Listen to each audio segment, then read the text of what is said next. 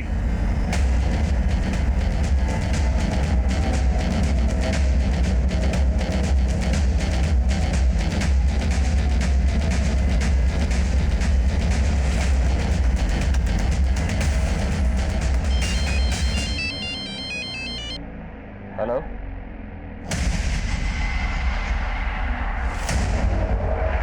गाड़ी घुमा, आगे से उठा लो।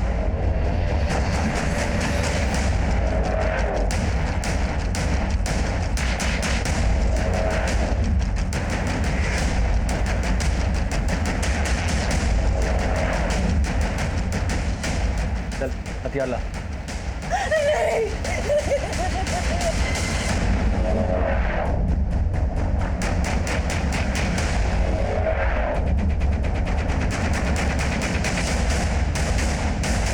सरिता, अब बस।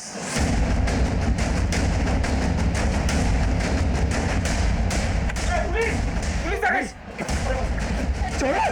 छोड़ो मुझे। तुझे क्या लगा था तेरे आदमी मुंह नहीं खोलेंगे तो तक पहुंच नहीं पाएंगे? लेके जा, मेरी बच्ची, कुछ नहीं होगा तुझे, कुछ नहीं होगा तुझे, मुझे माफ कर दे।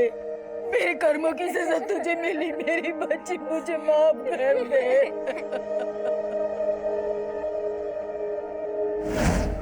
सरिता इस केस की एक ऐसी विक्टिम थी जो लीचड़ गैंग के सरगना राज वल्लभ के शारीरिक शोषण का शिकार हुई थी। यूं तो सरिता खूंखार अपराधियों के लीचड़ गैंग का हिस्सा थी, लेकिन उसकी मासूमियत ने उसे यह फर्क बहुत जल्दी समझा दिया था कि लालच और हिंसा का अंत हमेशा बुरा होता है। सरिता को हमने बचा लिया और सरिता समेत बाकी और बच्चों को भी बाल सुधार गृह में भेज दिया गया।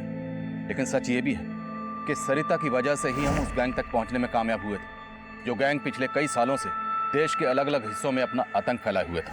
कंपैशन, दया भाव समाज के समुचित विकास के लिए अच्छा है, लेकिन जज्बातों की रौ में बहकर बिना जांच पड़ताल किए किसी अनजान के लिए अपने घर के दरवाजे खोल देना एक दस्तक है। आप अपने घर में एक जुर्म को दाखिल कर रहे हैं, जैसा कि इस केस में हुआ। अब मैं आदिल खान आपसे इजाजत लेता हूं। आपसे फिर मुलाकात होगी एक और नए केस के साथ। तब तक देखते रहिए क्राइम पेट्रोल दस्तक। मकसद बताना नहीं, बचाना है।